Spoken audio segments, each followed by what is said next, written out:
Buenos días a todos. En esta charla vamos a contarles un poco del recorrido que hicimos en la mentoría para analizar las lluvias extremas que ocurren en la provincia de Córdoba. Esta mentoría está en el marco de la Diplomatura en Ciencia de Datos de la Universidad Nacional de Córdoba y los autores de este trabajo son Alessio Bocco, quien está hablando en este momento, Pablo Estrada, Maximiliano Nivoli y Ashley Quesada.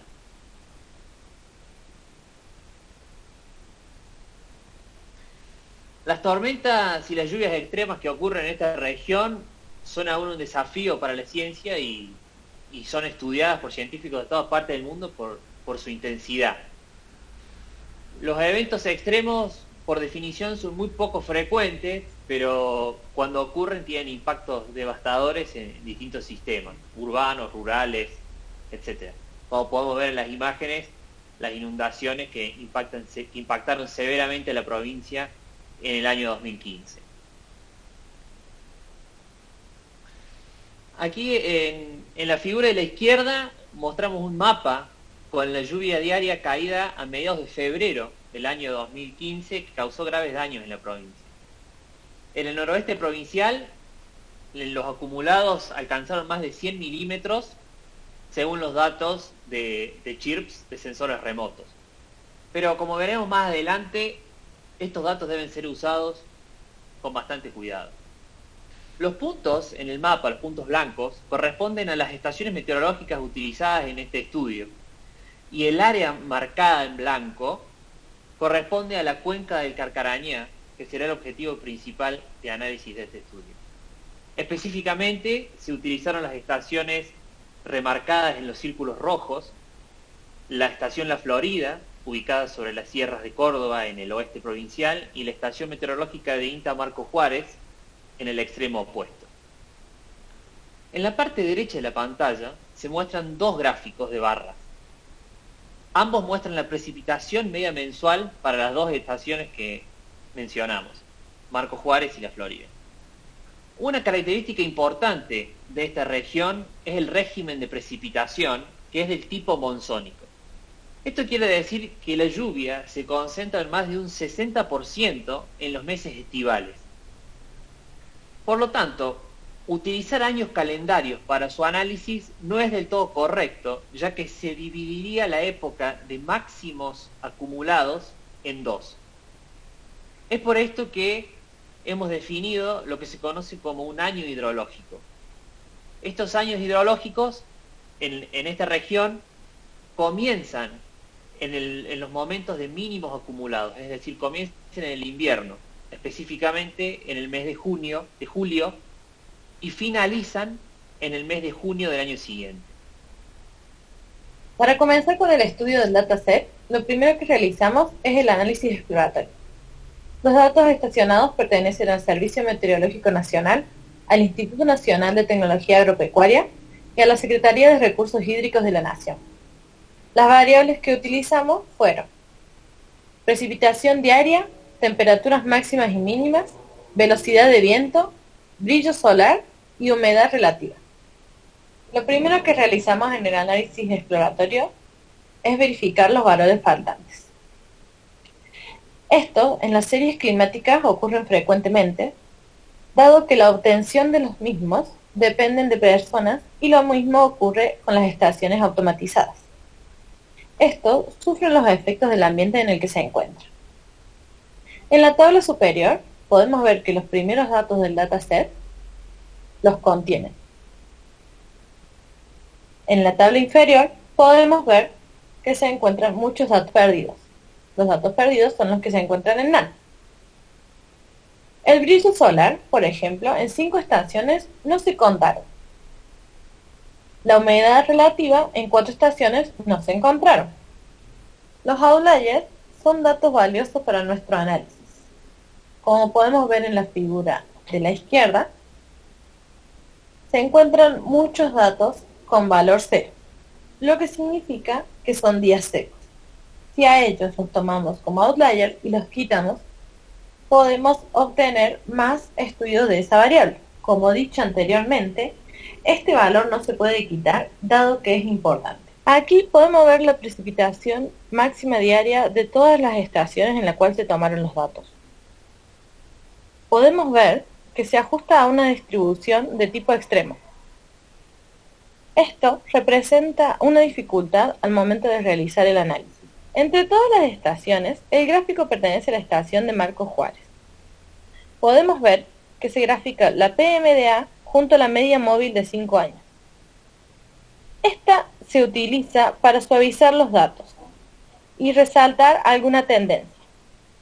Podemos notar que no es estacionaria, dado que no posee datos estables. Como mencionó Ashley, la presencia de datos faltantes es común en series climáticas, pero su rellenado no es una tarea nada trivial. Cuando las lagunas o los datos faltantes abarcan un periodo importante de meses o años, el uso de técnicas tradicionales como la media o la mediana no son aconsejables. Incluso en algunas variables como en la precipitación, rellenar con valores iguales a cero no tiene sentido porque el valor cero tiene significado físico, es un día seco. Para superar estos problemas, hemos decidido utilizar fuentes de terceros, como son datos de reanálisis o de sensores remotos. En la parte inferior de la pantalla podemos observar dos comparaciones entre datos observados y estos productos de terceros. En el panel izquierdo vemos la densidad empírica de la precipitación máxima diaria anual de la estación de la Florida, en línea celeste, y la obtenida del producto de reanálisis en naranja. Podemos ver que las distribuciones son muy diferentes y la cola de los datos observados es mucho más pesada. En el panel derecho vemos un QQ-plot, es decir, la comparación de los distintos percentiles de las distribuciones, donde se ve reflejado el mismo fenómeno, una diferencia muy importante. Para corregir estos sesgos, utilizamos una técnica denominada quantile mapping, que tiene como objetivo igualar los percentiles de la distribución objetivo, la de los datos de reanálisis, a la distribución de la variable de interés observada. En este caso, podemos ver en la figura cómo la técnica corrige el sesgo que tiene el dato de precipitación diaria. La línea punteada verde es el dato de reanálisis original, la línea celeste corresponde a los datos observados, y por último la naranja son los datos corregidos luego de aplicar esta técnica, donde vemos que las distribuciones son casi idénticas. Utilizando esta técnica, hemos sido capaces de rellenar lagunas en las series de precipitación diaria, temperaturas máxima y mínima, y en las series de velocidad media del viento. A su vez, estos productos de terceros nos permitieron incorporar otras features, como son la radiación solar, la humedad del suelo, distintos índices de sequía e incluso índices climáticos de mesoescala. A partir de las series completas, se derivaron nuevas features. Estas features son de dos tipos, derivadas de estadísticos y otras derivadas del tiempo, a las cuales se le aplicaron distintas funciones de agregación sobre las variables teniendo en cuenta el año hidrológico y un periodo mensual. De todas las features generadas, utilizamos PCA para tener una idea de la importancia de las features. Con Random Forest recursivo seleccionamos las más relevantes. En el gráfico podemos observar cómo con 16 componentes se explica el 90% de la variabilidad. No utilizamos todas las features, ya que producirán un marcado overfitting. La selección de features no fue fácil, porque teníamos pocos datos. Al usar muchas features, el modelo overfiteaba, pero al retirar features, faltaba información. Al trabajar con una serie de tiempo, debemos considerar que los datos que la componen tienen una autocorrelación, y que con datos del pasado debemos predecir datos del futuro.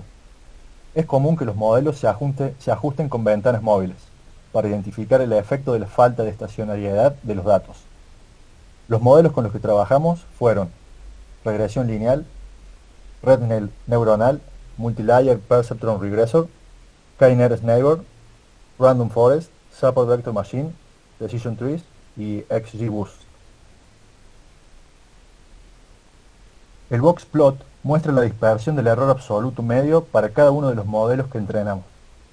En la tabla se ve la media y el desvío estándar del error. Es importante aclarar que para la generación de los sets de datos de trains y test, utilizamos Time Series Split, ya que los datos no son independientes entre sí, y no los podemos separar de una manera aleatoria.